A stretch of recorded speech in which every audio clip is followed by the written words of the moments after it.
Assalamualaikum warahmatullahi wabarakatuh.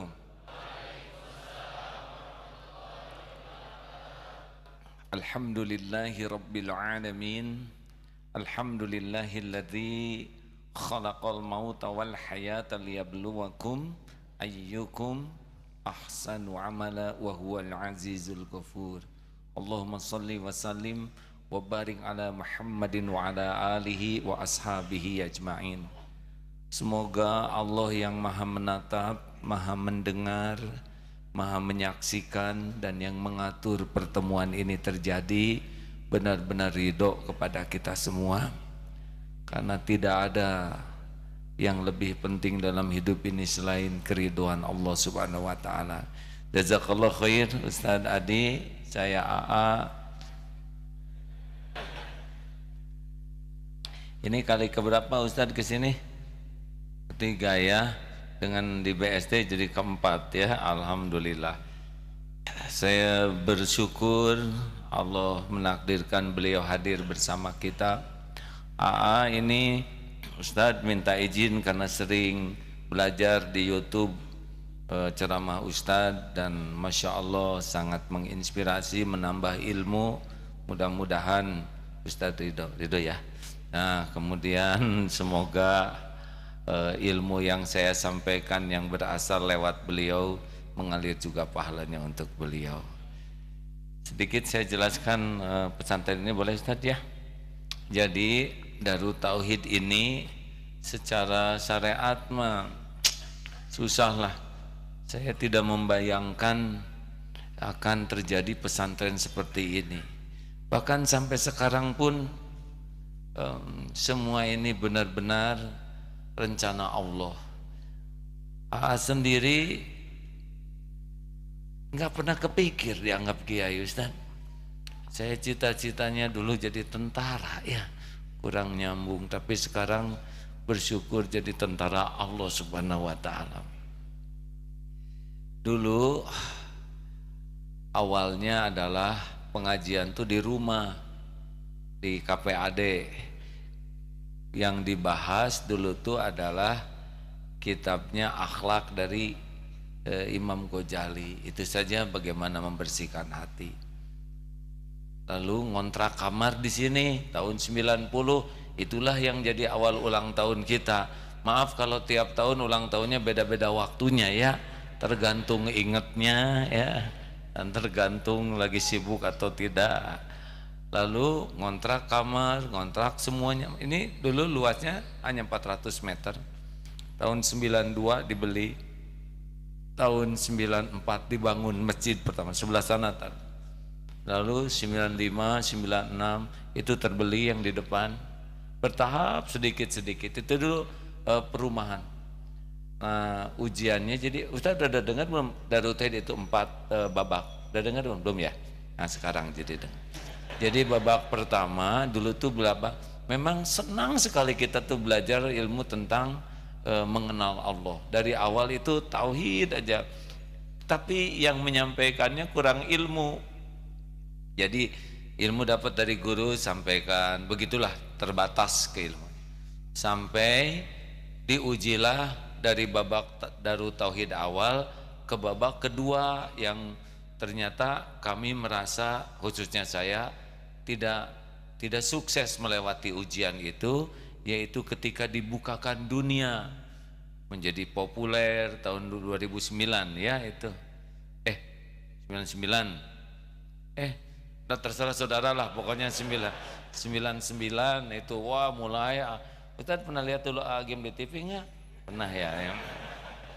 Nah itulah dunia, nggak tahu gimana ujuk-ujuk jadi dikenal. Padahal Masya Allah itu ilmunya sangat tidak memadai ya.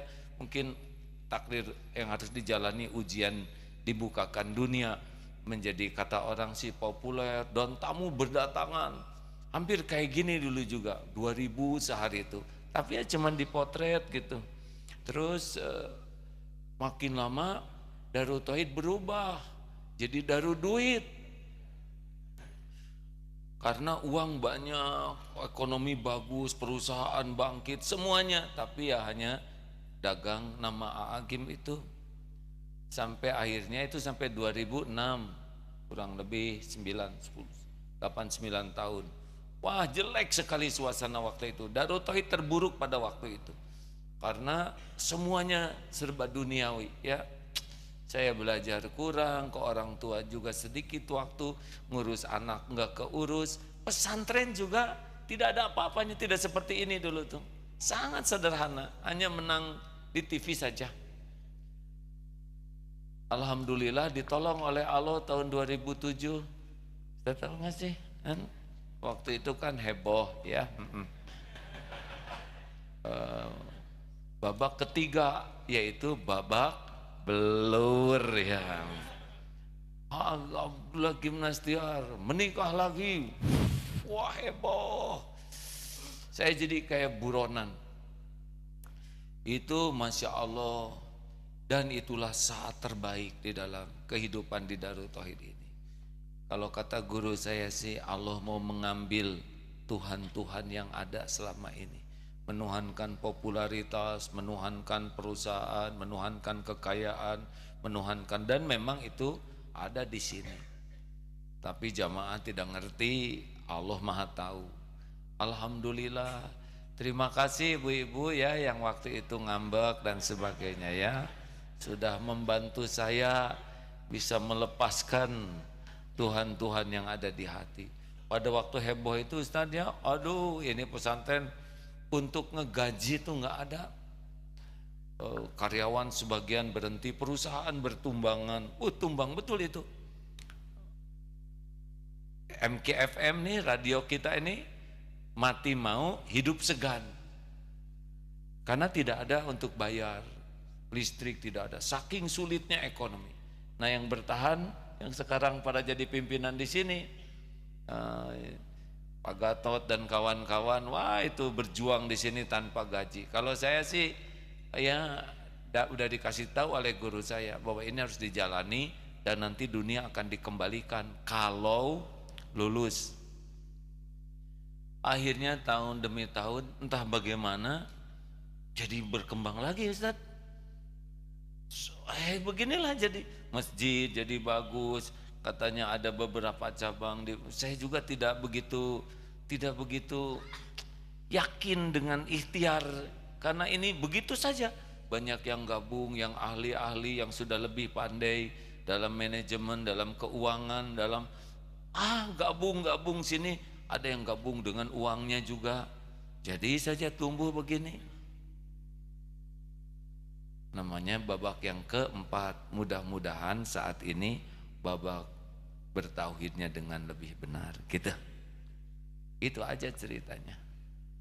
Nah, terima kasih Ustadz. Ini tahun ke-29. Mulai tahun depan, sebetulnya tahun ini sudah mulai disapih, artinya saya sudah tidak banyak berperan. Tahun depan hanya 2 minggu di Indonesia, rencananya 2 minggu mau belajar lagi. Dan ini sudah diurus oleh teman-teman. Begitu Ustaz. Nggak ada yang aneh sih selain cuma satu saja di sini, pertolongan Allah Subhanahu wa taala. Terima kasih hadirin sudah hadir. Ustaz Adi Dayat dipersilakan menyampaikan sesukanya apa judulnya ya. Bagaimana perasaan Ustaz di sini? Alhamdulillah. Bismillahirrahmanirrahim. Alhamdulillahilladzi an'ama likulli ibadihi tammatan ni'mah wal mahabbah. Alhamdulillahilladzi allafa fi qulubina al-iman fa asbahna mu'minin.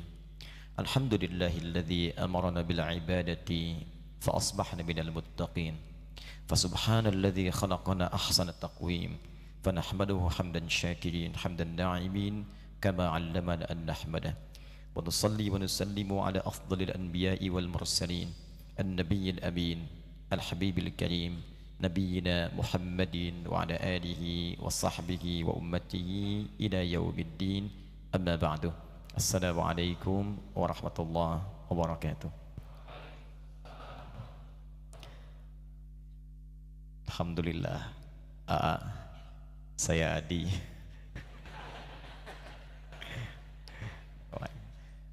Kita awali dengan berdoa untuk guru kita Kiai Haji Abdullah Gimnastiar beserta keluarga besar beliau dan keluarga besar Pondok Pesantren Darut Tauhid, semoga senantiasa dirahmati, diberkahi dan diberikan taufik oleh Allah Subhanahu wa taala.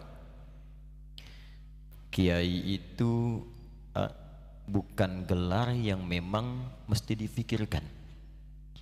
Kalau tadi katakan saya tidak terfikir menjadi kiai, memang jadi kiai itu tidak harus dipikirkan.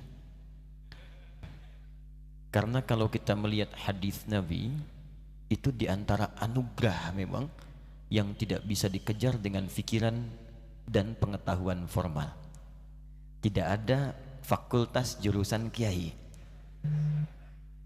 Yang ada keterangan Nabi dalam riwayat Sahih Al-Bukhari, dari 97 pembahasan ada di pembahasan yang ketiga. Pembahasan pertama kitab Badul Wahyi, kedua kitabul iman, ketiga kitabul ilmi, pembahasan tentang pengetahuan. Nomor hadis ke-71 riwayat sahabat Muawiyah bin Abi Sufyan radhiyallahu taala anhu anin Nabi sallallahu alaihi wasallam qala man yuridillahu bihi khaira yufaqqihhu fid din. Kata Nabi, siapapun, man itu di ilmu nahwu ismun mausulun yadullu ala al-fardiyatil 'amiyah. Jadi huruf sambung kadang menunjuk kepada objek untuk ditunjukkan pada personal, tapi sifatnya general, terbuka. Jadi bisa laki-laki, perempuan, tua, muda, ya, besar, kecil. Kata Nabi, siapapun yang diinginkan oleh Allah memiliki nilai-nilai kebaikan, punya sifat-sifat baik, punya sebutan-sebutan yang baik, berubah jadi orang baik, maka tanda pertamanya ia akan dibimbing yufaqihu fid din, untuk mau mendekat pada tuntunan agamanya.